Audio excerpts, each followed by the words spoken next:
After my sister died, I married her husband, Nick Ambrose. That made me the stepmom to my 5-year-old nephew, Jaden Ambrose. On my birthday, I accidentally wore one of my late sister's dresses. In front of everyone, 5-year-old Jaden threw my birthday cake straight into my face.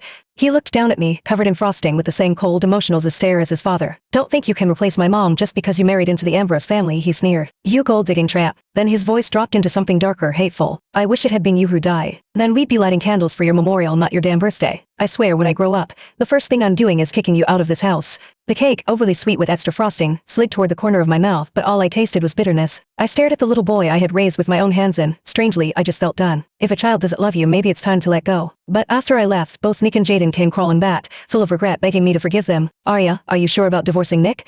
Mrs. Fusco asked me over the phone, her voice full of concern. "Jaden's still so young. He needs you." I stood at the stove, one hand braced on the counter, and replied calmly, "I married Nick because of the agreement. Jaden's 5 now, he can take care of himself. He doesn't need me anymore." I owed Mrs. Fusco a huge debt. To repay her kindness, I agreed to a 5-year marriage contract. 5 years of playing house, acting like the perfect Ambrose wife, taking care of Nick and his son. But the contract ends tomorrow. I'm finally free. Before she could respond, I felt a sharp sting on my forehead. Something hard hit me. A rock clattered onto the tiled floor. My hands flew up to cover the gash. Blood trickled down my face as I turned to see Jaden standing just outside the window. His arms were crossed, eyes narrowed with disdain. "Say yes. Snitching to grandma again? Looks like that little lesson I gave you wasn't enough. I should be sending you to the ground. Keep my mama company." I stared at him, stunned, as everything from an hour ago came rushing back. It was my 25th birthday. I'd never celebrated one before, so I treated myself to a small cake. But I accidentally wore my late sister's dress, and the sight of it sent Jaden into a rage. He snatched the cake and scrawled RIP across it with black paint. Then for the final touch, he stuck white chrysanthemums on top, flowers meant for the dead. My birthday cake had turned into a funeral offering. He laughed, delighted with his work. "You think you deserve a birthday? If it weren't for you, my mom wouldn't be dead, and would have a broken family. Remember this, from now on. Today isn't your birthday, it's your death day." Then, with everyone watching, he slammed the cake into my face, a ruin, the only day I'd been looking forward to. I didn't yell. I didn't cry. I just walked to the kitchen in silence. He followed me in, angry that I hadn't reacted. Jaden wasn't satisfied. "What, you upset now? You're so petty," he snapped. "I swear when I grow up, the first thing I'm doing is kicking you out of this house."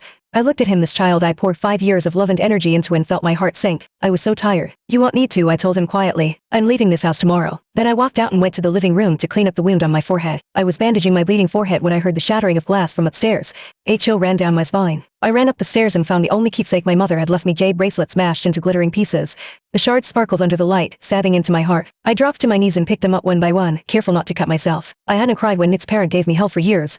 I hadn't cried when Nick treated me like a stand-in for my sister, using me for stress relief and never anything more. I didn't even cry when Jaden publicly humiliated me with a cake. But now, looking at the broken bracelet my mom left me,